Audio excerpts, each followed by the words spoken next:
नमस्कार सर्वांना, स्वागत करते आपल्या हरिप्रिया यूट्यूब चॅनलवर।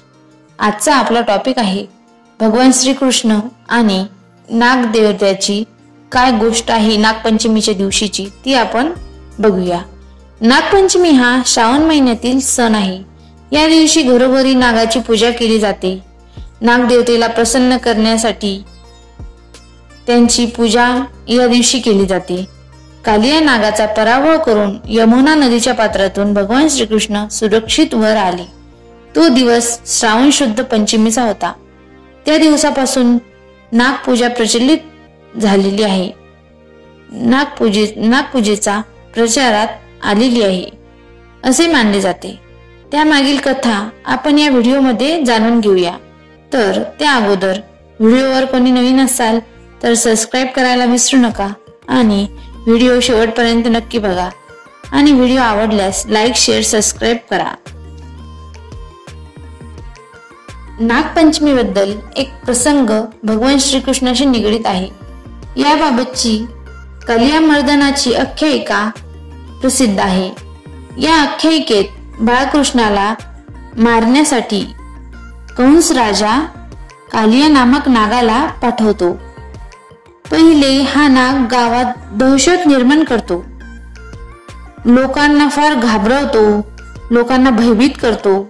मग एके दिवशी जेव्हा बाळकृष्ण आपल्या मित्रांसोबत नदी किनारी खेळतात, ते आपल्या मित्रांसोबत नदी किनारी खेळत असतात तेव्हा त्यांचा चेंडू नदीत पडतो। जेव्हा तो चेंडू आणण्यासाठी कृष्ण नदीत उतरतात तेव्हा कालिया नाग भगवान श्रीकृष्णावर आक्रमण करतो। मग ते बघून भगवान श्रीकृष्ण त्यांचा पराभव करतात। मग कालिया नागाला कळतं की हे असं कोणी नसून भगवानच आहे म्हणून। तेव्हा कालिया नाग त्यांना शरण जातो आणि कालिया नाग भगवान श्रीकृष्णाची माफी मागतो।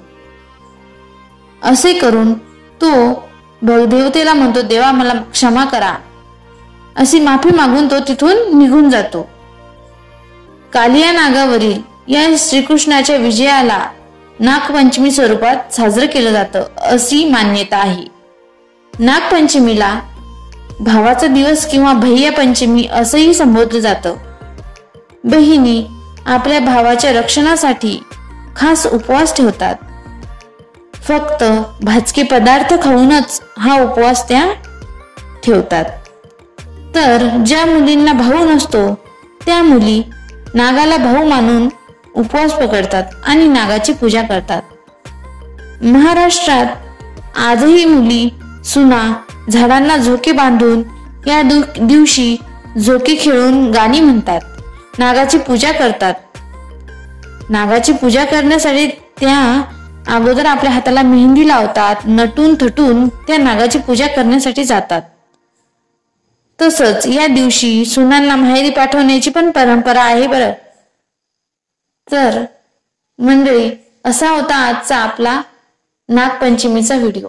जर हा व्हिडिओ तुम्हाला आवडला असेल तर व्हिडिओला लाईक करा, शेअर करा आणि सबस्क्राइब करायला विसरू नका। धन्यवाद।